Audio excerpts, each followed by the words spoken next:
So NASA has confirmed the death of Katherine Johnson. Johnson was a mathematician who worked on the early space missions. In fact, she was one of the so-called human computers who used to calculate rocket trajectories and Earth orbits by hand during NASA's early years. She was actually portrayed, you might remember, in the 2016 film Hidden Figures about black female aerospace workers.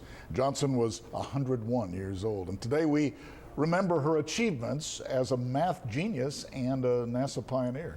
Our Mariah Gallegos visited the Texas A&M Corpus Christi campus and spoke with local math professors about her impact in the advancement of STEM-related fields and the legacy that she leaves behind. Very creative and talented person. And of course, world lost a lot.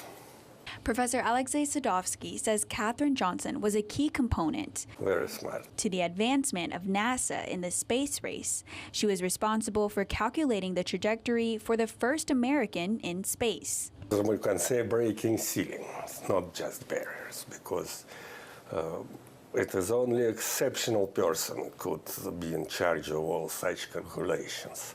He says Johnson changed the narrative for women in science, technology, engineering, and mathematics.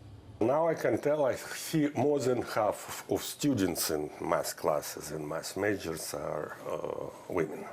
Pendulum is changing, and I can tell you usually they have better grades.